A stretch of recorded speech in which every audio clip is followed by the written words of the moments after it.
تم نے اس سے کیا کہا کہ اس نے مجھ سے بات کرنا چھوڑ دی؟ ہشام سے ملاقات کے کئی دن بعد تک بھی اس ملاقات کے حوالے سے کوئی تازہ خبر نہ ملنے اور ہشام کی طرف سے ہو جانے والی پراسرار خاموشی نے رئیسہ کو فکرمند کیا اور وہ حمین سے پوچھے بغیر نہیں رہ سکی۔ اس نے تمہارا پیچھا کیوں چھوڑ دیا؟ یہ تو اچھا ہے، تم یہی تو چاہتی تھی نا؟ اس نے سنجیدگی سے کہا تھا۔ رئیسہ کو جواب نہیں سوجھا۔ وہ اس کی یونیورسٹی آیا ہوا تھا۔ ٹھیک ہے، مگر تم نے اس سے کیا کہا؟ رئیسہ نے کچھ بجھے ہوئے انداز میں حمین سے کہا تھا۔ وہ اس کے لیے برگر لایا تھا اور اپنا راستے میں ہی کھاتا آیا تھا۔ اب اس کے پاس صرف ایک ٹکڑا ہی رہ گیا تھا جسے وہ بڑے بے ڈھنگے پن سے نگل رہا تھا۔ رئیسہ نے اپنا برگر نکال کر کھانا شروع کر دیا۔ اسے پتا تھا وہ اپنا ختم کرنے کے بعد اس کا برگر بھی کھانا شروع کر دیتا۔ میں نے اس سے کہا، اگر میں تمہاری جگہ ہوتا تو بادشاہت چھوڑ دیتا۔ اس نے آخری ٹکڑا نگلتے ہوئے رئیسہ سے کہا اور رئیسہ کی بھوک مر گئی۔ کیا الٹا مشورہ تھا، اس نے دل ہی دل میں سوچا۔ لیکن میں نے اس سے صرف یہ نہیں کہا تھا۔ حمین اب اپنی انگلیاں چاٹ رہا تھا۔ پھر اس نے رئیسہ سے بڑے اطمینان سے کہا، تمہاری بھوک تو مر گئی ہوگی، میری ابھی اٹھی ہے، تم نے نہیں کھانا تو میں یہ باقی بھی کھا لوں؟ رئیسہ نے خاموشی سے اسے برگر تھما دیا۔ اس کی بھوک واقعی مر گئی تھی۔ میں نے اسے یہ بھی کہا کہ وہ ولی عہد کے لیے مناسب امیدوار ہے ہی نہیں، نہ اہلیت رکھتا ہے نہ صلاحیت، اور یہ شادی ہو یا نہ ہو، جلد یا بدیر، وہ ویسے بھی ولی عہد کے عہدے سے معزول کر دیا جائے گا۔ اس لیے اس کے پاس صرف دو راستے ہیں، یا تو اپنی پسند کی لڑکی سے شادی کرے اور ولی عہد کا عہدہ ابھی چھوڑ دے، یا پھر بادشاہت کے خواب دیکھتے رہنے میں محبت بھی گوائے اور تخت بھی۔ حمین نے بڑے اطمینان سے اسے گفتگو کا باقی حصہ سنایا تھا۔ تم نے یہ سب کہا ہے اس سے اس طرح؟ رئیسہ کو شدید صدمہ ہوا تھا۔ نہیں، ایسا نہیں کہا، تمہیں تو میں مہذب انداز میں بتا رہا ہوں۔ اسے تو میں نے صاف صاف کہا ہے کہ زیادہ سے زیادہ 3 مہینے ہیں اس کے پاس۔ اگر 3 مہینے میں وہ معزول نہ ہوا تو پھر رئیسہ سے دوسری شادی کر لینا۔ وہ دانت پر دانت رکھے حمین سکندر کو دیکھتی رہ گئی۔ اس گفتگو کے بعد اگر ہشام بن صبح نے اسے اپنی زندگی سے نکال دیا تھا تو کوئی بھی خوددار شخص یہی کرتا۔ صبح بن جرہ کے خلاف شاہی خاندان کے اندر شدید لابنگ ہو رہی ہے، اور صبح بن جرہ اپنی پوزیشن مضبوط کرنے کے لیے پرانے امریکی فیملی میں شادی کروانا چاہتا ہے ہشام کی، اور یہ ہو بھی گئی تب بھی وہ بہت دیر تخت پر نہیں رہ سکتا۔ اس کے حریف بہت طاقتور لوگ ہیں اور صبح سے زیادہ بہتر حکمران ہو سکتے ہیں۔ اگر صبح ہٹ جاتا ہے تو پھر ہشام کو کون رہنے دے گا وہاں؟ میں نے ہشام کو یہ سب نہیں بتایا، تمہیں بتا رہا ہوں۔ اس نے برگر ختم کرتے ہوئے ہاتھ جھاڑے اور رئیسہ سے کہا، تم فنانس کر رہے ہو اس کے حریفوں کو؟ اسے رئیسہ سے جس آخری سوال کی توقع تھی وہ یہی تھا۔ دونوں ایک دوسرے کی آنکھوں میں آنکھیں ڈال کر دیکھتے رہے۔ پھر حمین نے کہا، میں صرف بزنس کر رہا ہوں، امریکہ میں صبح کے ساتھ، بحرین میں اس کے مخالفین کے ساتھ۔ اس نے بالآخر کہا، وہ گول مول اعتراف تھا۔ کیوں کر رہے ہو؟ رئیسہ نے جواباً اس سے زیادہ تیکھے انداز میں اس سے کہا۔ وہ اس کا چہرہ دیکھتا رہا۔ پھر اس نے کہا، اپنی فیملی کے لیے۔ رئیسہ کی آنکھیں آنسوؤں سے بھر گئی تھیں۔ مجھے خیرات میں ملی ہوئی محبت نہیں چاہیے، اس نے بھررائی ہوئی آواز میں کہا۔ وہ تمہارے لیے میرے اندازے سے زیادہ مخلص ہے، نہ ہوتا تو میں تمہیں بتا دیتا، وہ تمہارے لیے بادشاہت چھوڑ دے گا۔ حمین نے 2 ٹوک انداز میں اس سے کہا۔ وہ اس کا چہرہ دیکھتی رہ گئی۔ عنایہ نے اپنے اسپتال کی پارکنگ میں داخل ہوتے ہوئے عبداللہ کی کال اپنے فون پر دیکھی۔ ایک لمحے کے لیے وہ الجھی، پھر اس نے اس کی کال ریسیو کی۔ مل سکتے ہیں؟ اس نے سلام دعا کے بعد پہلا جملہ کہا۔ وہ ایک لمحہ خاموش رہی۔ تم یہاں ہو؟ عنایہ نے پوچھا۔ تمہاری گاڑی کے پیچھے یہ میری گاڑی۔ عنایہ نے بے اختیار بیک ویو مرر سے عقب میں عبداللہ کی گاڑی کو دیکھا جو اسے لائٹ سے اشارہ کر رہا تھا۔ 10 منٹ بعد پارکنگ میں گاڑی کھڑی کرتے ہوئے وہ اس کی گاڑی میں آ گیا تھا۔ اس کے ہاتھ میں ایک پھول کے ساتھ 2 شاخیں تھیں۔ عنایہ نے کچھ کہے بغیر اسے دیکھا، پھر وہ تھام لی۔ وہ فون پر پہلے ہی احسن اور عائشہ کے ساتھ ہونے والی ملاقاتوں کے بارے میں اسے بتا چکا تھا۔ آئی ایم سوری، عبداللہ نے کہا۔ اس کی ضرورت نہیں، عنایہ نے جواباً کہا۔ میں نے اسپتال میں ڈاکٹر احسن کی امامت میں نماز چھوڑ دی۔ عنایہ نے چونک کر اسے دیکھا۔ میں نے اسے بتا دیا کہ اپنی بیوی کے ساتھ ایسا سلوک کرنے والا شخص امامت کا اہل نہیں۔ اسے عائشہ کے خلاف سارے الزامات واپس لینے ہوں گے اگر وہ دوبارہ امامت کروانا چاہتا ہے تو۔ عبداللہ بے حد سنجیدگی سے کہہ رہا تھا۔ اوہ، تو اس لیے اس نے کیس واپس لیا ہے؟ عنایہ نے بے اختیار کہا۔ عبداللہ چونکا۔ اس نے کیس واپس لے لیے؟ ہاں، جبرائیل نے بتایا تھا مجھے۔ اس نے ایک معذرت کا خط بھی لکھا ہے عائشہ کے نام۔ عنایہ نے مزید بتایا۔ یہ سب بیکار ہے، اب وہ بہت زیادہ نقصان کر چکا ہے۔ عائشہ کا؟ نہیں، اپنا۔ عبداللہ کے لہجے میں افسردگی تھی۔ اچھے انسان ریکور کر جاتے ہیں ہر نقصان سے، کیونکہ اللہ ان کے ساتھ ہوتا ہے، برے نہیں کر پاتے۔ عبداللہ نے کہا۔ وہ بہت بڑا جھوٹا ہے۔ وہ اپنے پیرنٹس کے ساتھ بابا سے بھی ملنے آئے تھے، جبرائیل کی شکایت کرنے، عنایہ نے کہا۔ بابا نے اس کے باپ سے کہا کہ وہ دیکھے اس کی منافقت اور تنگ نظری نے اس کے اکلوتے بیٹے کو کیا بنا دیا ہے۔ وہ شرمندہ ہوئے؟ عبداللہ نے پوچھا۔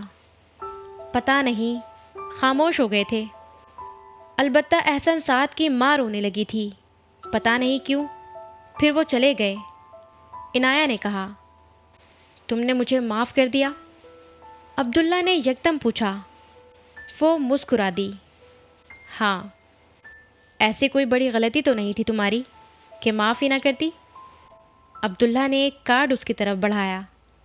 وہ بے اختیار ہنسی۔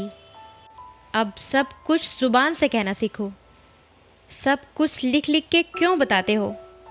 وہ کارڈ کھولتے ہوئے اس سے کہہ رہی تھی، پھر وہ بات کرتے کرتے ٹھٹک گئی۔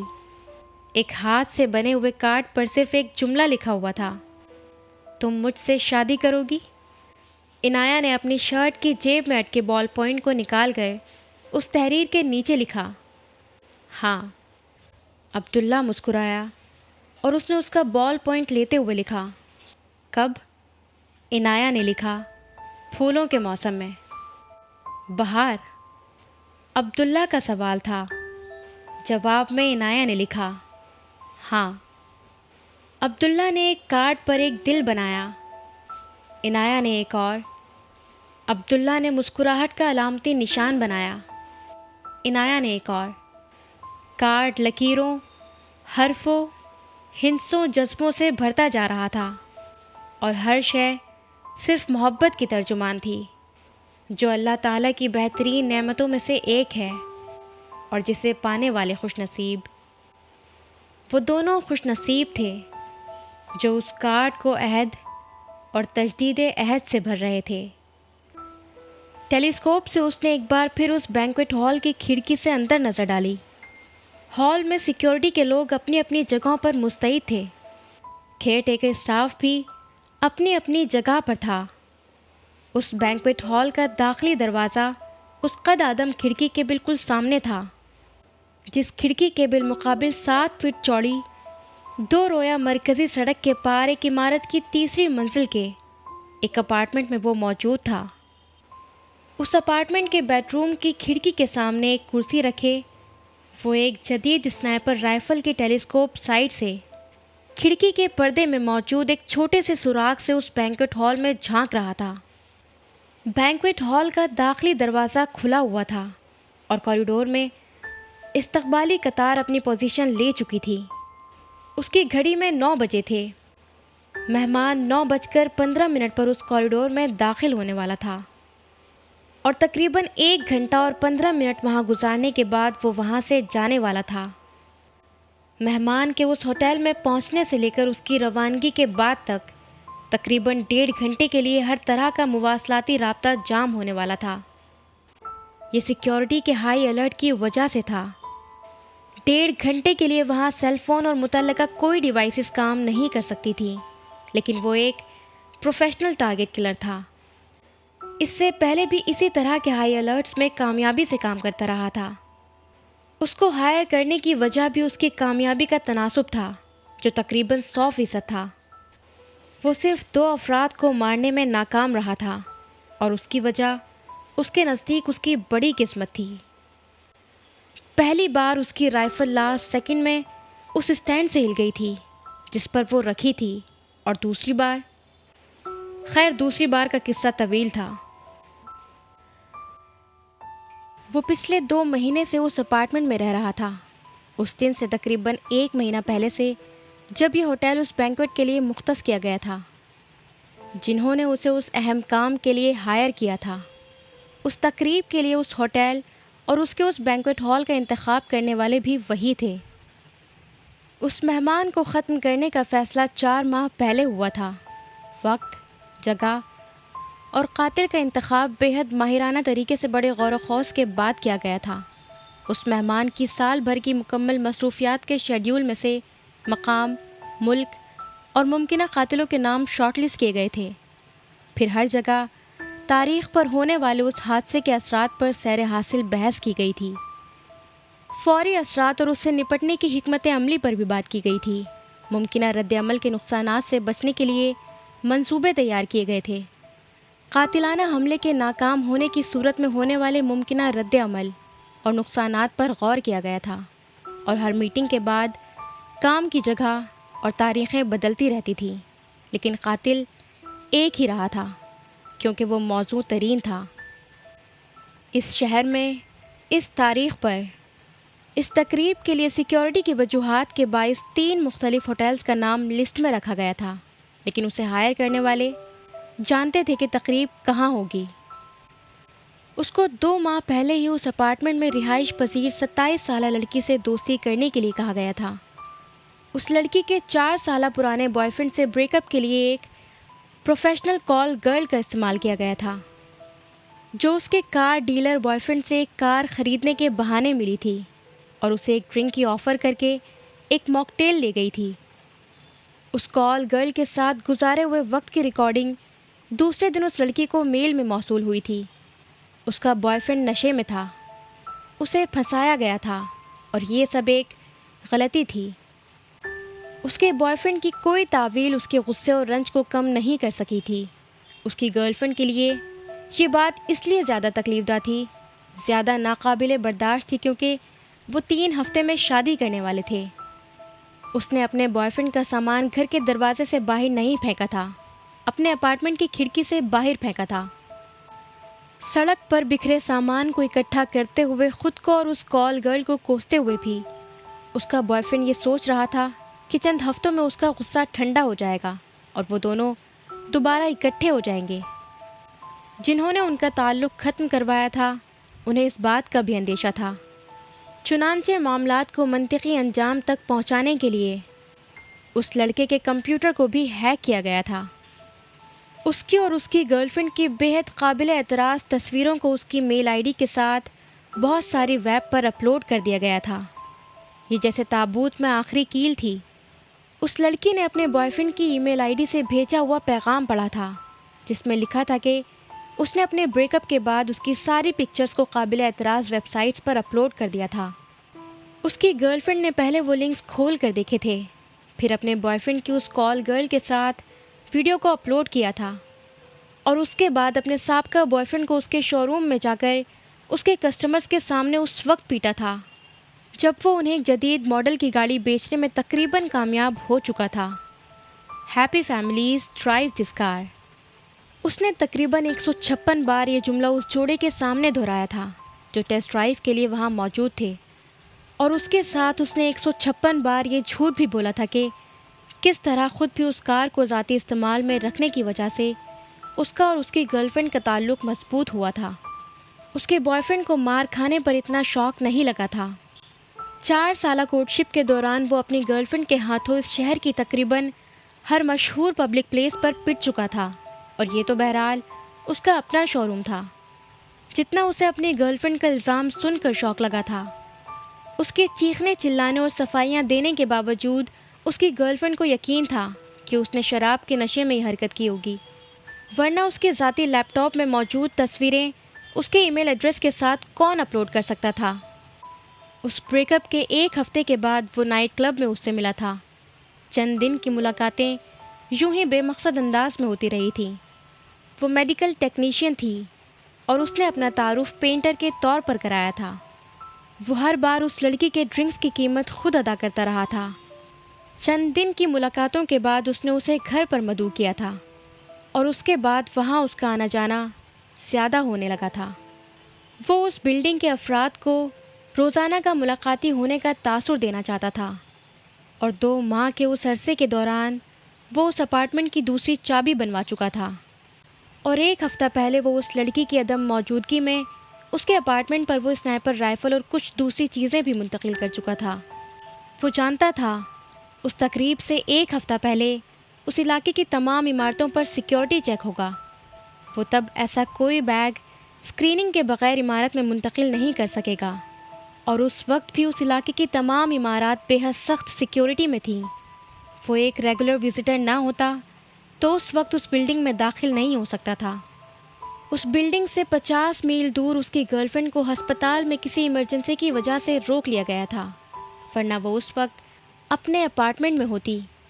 پارکنگ میں کھڑی اس کی کار کے چاروں ٹائرز پنکچرڈ تھے، اور اگر وہ ان دونوں رکاوٹوں سے کسی نہ کسی طرح بچ کر پھر بھی گھر روانہ ہو جاتی تو راستے میں اس کو روکنے کے لیے کچھ اور بھی انتظامات کیے گئے تھے۔ 9:13 ہو رہے تھے۔ وہ اپنی رائفل کے ساتھ مہمان کے استقبال کے لیے بالکل تیار تھا۔ جس کھڑکی کے سامنے وہ تھا، وہ کھڑکی بلٹ پروف شیشے سے بنی ہوئی تھی، ڈبل گیزڈ بلٹ پروف شیشہ۔ یہی وجہ تھی کہ ان کھڑکیوں کے آگے سیکیورٹی اہلکار تعینات نہیں تھے۔ تعینات ہوتے تو اسے یقیناً نشانہ باندھنے میں دقت ہوتی، لیکن اس وقت اسے پہلی بار یہ محسوس ہو رہا تھا کہ اسے اس سے پہلے کسی کو مارنے کے لیے اتنی شاندار سہولیات نہیں ملی تھیں۔ مہمان کو کوریڈور میں چلتے ہوئے آنا تھا، ایلیویٹر سے نکل کر کوریڈور میں چلتے ہوئے بینکویٹ ہال کے داخلی دروازے تک۔ اس مہمان کو شوٹ کرنے کے لیے اس کے پاس پورے 2 منٹ کا وقت تھا۔ ایک بار وہ اپنی بینکویٹ ہال کی ٹیبل کی طرف چلا جاتا تو اس کی نظروں سے اوجھل ہو جاتا، لیکن 2 منٹ کا وقت اس جیسے پروفیشن کے لیے 2 گھنٹے کے برابر تھا۔ اس بینکویٹ ہال کی کھڑکیاں بلٹ پروف تھیں، صرف اس کھڑکی کے سوا جس کے سامنے وہ تھا۔ 3 ہفتے پہلے بظاہر ایک اتفاقی حادثے میں اس کھڑکی کا شیشہ توڑا گیا تھا۔ اسے تبدیل کروانے میں 1 ہفتہ لگا تھا، اور تبدیل کیا جانے والا شیشہ ناقص تھا، اور یہ صرف وہی لوگ جانتے تھے جنہوں نے یہ منصوبہ بندی کی تھی۔ اسٹیج تیار تھا، اور اس پر وہ فنکار آنے والا تھا جس کے لیے یہ ڈرامہ تیار کیا جا رہا تھا۔ بیوی کو کیوں مارا؟ ایک بڑے آدمی کے ساتھ اس کے ناجائز تعلقات تھے۔ پھر مجھے پتہ چلا کہ جسے میں اپنی بیٹی سمجھتا تھا وہ بھی اسی کی بیٹی تھی۔ پھر بس برداشت نہیں کر سکا میں غیرت مند تھا، اسے بھی قتل کر دیا، باقی اولاد کو بھی۔ پتہ نہیں وہ بھی میری تھی یا نہیں۔ CNN پر غلام فرید کے ساتھ ہونے والا وہ انٹرویو انگلش سب ٹائٹلز کے ساتھ چل رہا تھا، اور دنیا کے تمام بڑے چینلز اس وقت اس انٹرویو کو بریکنگ نیوز کے طور پر پیش کر رہے تھے۔ صرف 10 منٹوں میں دنیا بھر میں سالار سکندر اور SIF ایک بار پھر زبان زدام ہونے والی تھی، اور اس بار یہ شہرت نہیں رسوائی تھی جو اس کے خاندان کے حصے میں آنے والی تھی۔ وہ بڑا آدمی کون تھا؟ انٹرویور نے غلام فرید سے اگلا سوال کیا۔ میں اس کا چوکیدار تھا، اس کے اسکول کا۔ اس نے مجھے اس لیے وہاں سے نکال دیا کہ اس کے میری بیوی سے تعلقات تھے۔ انٹرویو کرنے والے نے غلام فرید کو ٹوکا۔ اس بڑے آدمی کا نام کیا تھا؟ سالار سکندر۔ غلام فرید نے بے حد روانی سے کہا۔ دنیا بھر کی ٹی وی اسکرینز پر عین اسی لمحے سالار سکندر کی تصویر نمودار ہوئی تھی، اور پھر اس کے چند لمحے بعد رئیسہ سالار کی۔ بیک وقت ایک ہی جیسی تصویریں۔ وہ CIA کا اسٹنگ آپریشن نہیں تھا، وہ انہوں نے پوری قوت اور طاقت سے مغربی انٹیلیجنس انجینئرز کے اشتراک سے دنیا کے کامیاب ترین اسلامی مالیاتی نظام کے بانی اور SIF کی بنیادوں پر دن دہاڑے حملہ کیا تھا۔ غلام فرید، تم کیا چاہتے ہو؟ انٹرویو لینے والا اب اس سے پوچھ رہا تھا۔ غلام فرید ایک لہجہ کے لیے رکا، پھر اس نے کہا، سالار سکندر کے لیے پھانسی کی سزا۔ نیروبی کے اس 5 اسٹار ہوٹل میں ہونے والی تقریب افریقہ کی تاریخ کے یادگار ترین لمحوں میں سے ایک تھی۔ کچھ گھنٹوں کے لیے دنیا کی تمام اکنامک مارکیٹس جیسے اس ایک تقریب پر فوکس کر کے بیٹھی تھیں، جہاں SIF حمین سکندر کی کمپنی TIA کے ساتھ مل کر افریقہ میں دنیا کے سب سے بڑے مالیاتی فنڈز کے قیام کا اعلان کرنے والی تھی۔